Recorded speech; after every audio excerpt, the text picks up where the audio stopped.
The phone rang at 2:47 a.m., Seoul time. Park Min-jae didn't sleep anymore.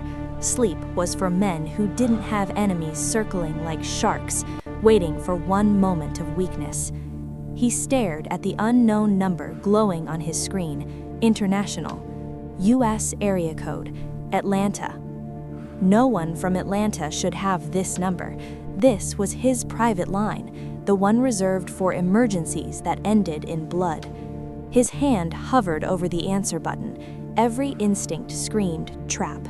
He answered anyway. Min-jae? Her voice came through broken, breathless. He hadn't heard it in 3 years, but he'd know it in his grave. I know I have no right to call. I know what I did, but please. A crash in the background, glass shattering, a scream cut short. Ava? His voice came out harder than intended. What's happening? They found me. She was crying now, words tumbling fast. They said they know about you, about us. They said if I don't... The line went dead. Min-jae sat frozen in his penthouse office, staring at the phone like it might explain what just happened. Ava Martinez, the woman who'd walked away 3 years ago, the one person who'd made him feel human before she vanished without explanation. Now she was in danger, and every logical bone in his body said to ignore it. He dialed his head of security instead. 3 years earlier, Ava had walked into the Lotus Club wearing a red dress that made grown men forget their own names. Min-jae noticed her immediately, not because of the dress, though that helped, but because she looked at him like he was just a man, not a myth wrapped in expensive fabric and violence. You're staring, she'd said, walking right up to him at the bar. You're hard not to stare at. She laughed. That's the worst line I've heard all week, and I work at a place where rich men practice their terrible flirting. What if I told you I'm not flirting, I'm negotiating? For what? Your time. 1 hour. Conversation only. No expectations. Ava studied him with dark eyes that missed nothing. You're Park Min-jae. I've heard the stories. Believe half of them. Which half? The dangerous half. She should have walked away. Instead, she sat down. 1 hour.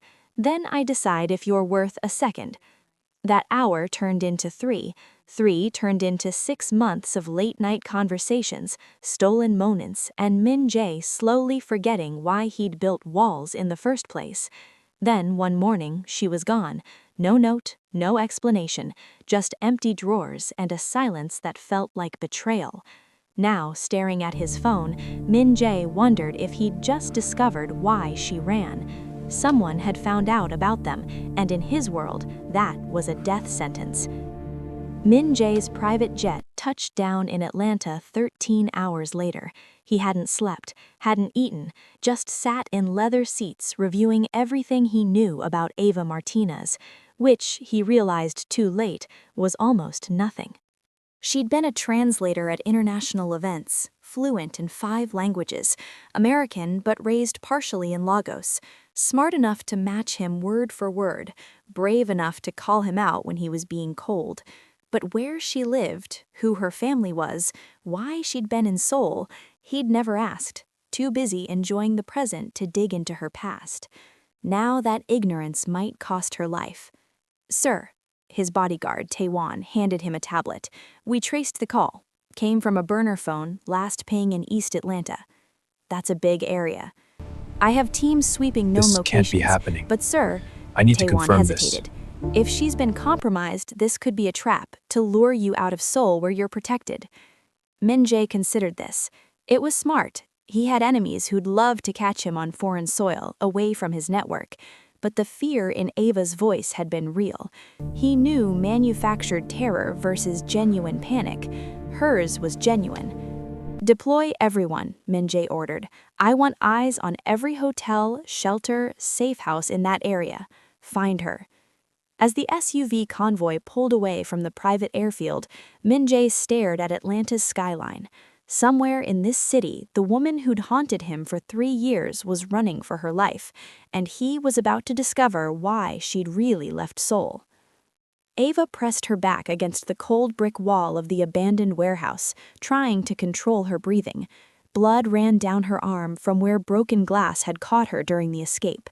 48 hours ago, her life was normal, boring even, teaching ESL classes, living in a small apartment, pretending the past didn't exist. Then the man in the black suit appeared at her classroom door. "Miss Martinez, we should talk about your time in Seoul." She ran. Stupid, maybe, but instinct screamed louder than logic. They followed. Of course they followed.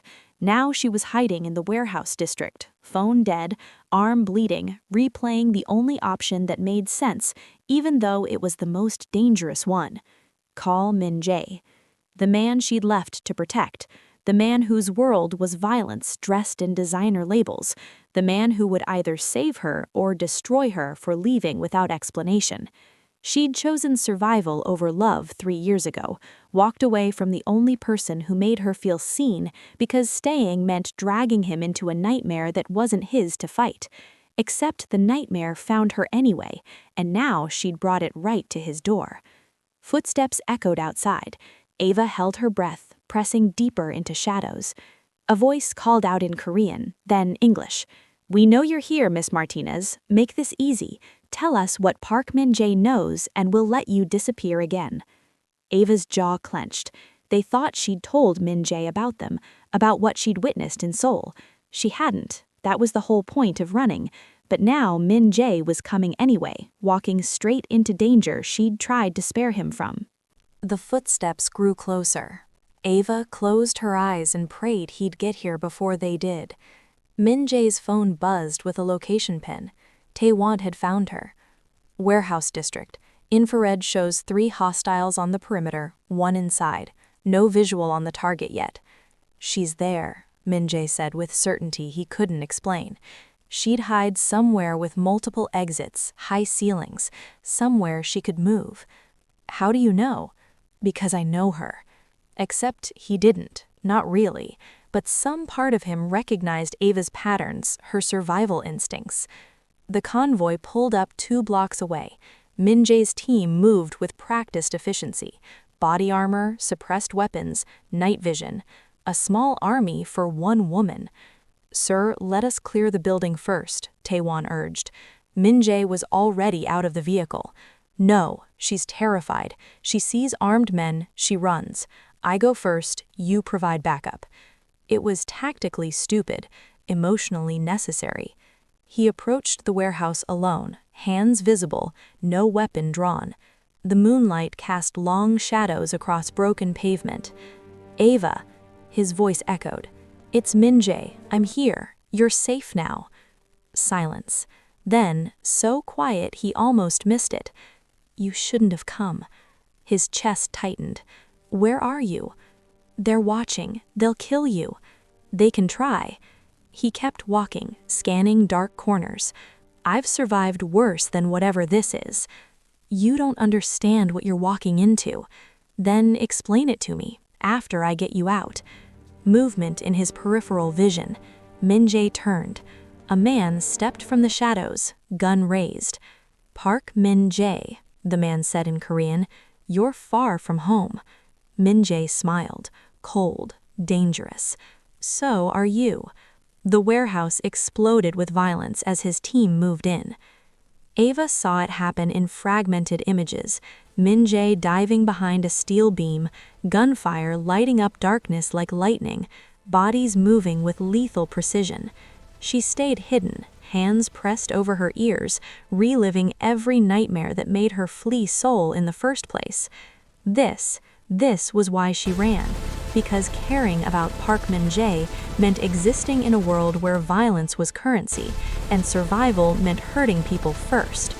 But watching him fight, fluid, efficient, terrifying, some part of her remembered why she'd fallen in the first place. He was beautiful in his brutality, and that scared her more than the guns. The shooting stopped. Silence pressed down, heavy and final. "Ava," Min Jae's voice, closer now. "They're gone. Come out." She didn't move. Couldn't. Fear had her pinned. Footsteps approached her hiding spot behind the industrial shelving. Then Min-jae was there, crouching to her level. His suit was torn, blood on his collar, probably not his, but his eyes were focused entirely on her. "Hey," he said softly, "look at me." She did. Those same dark eyes that had watched her across restaurant tables, laughed at her terrible jokes, begged her not to leave that last morning. "I'm sorry. I didn't know who else." "Stop." He reached out slowly, giving her time to pull away. When she didn't, he touched her face gently. "You did exactly right. I'm here now. You're safe." "I'm not. Neither are you. Not as long as—" "We'll figure it out." His thumb brushed her cheek. "But first, let's get you somewhere secure. Can you walk?" Ava nodded, accepting his hand up. Her legs shook but held. Outside, the convoy waited. Men with guns. Protection that felt like a cage. She was trading one danger for another. But at least this danger looked at her like she mattered. Thanks for watching episode 1. If you're ready for what happens next, like, comment, share, and subscribe. Episode 2 is coming soon.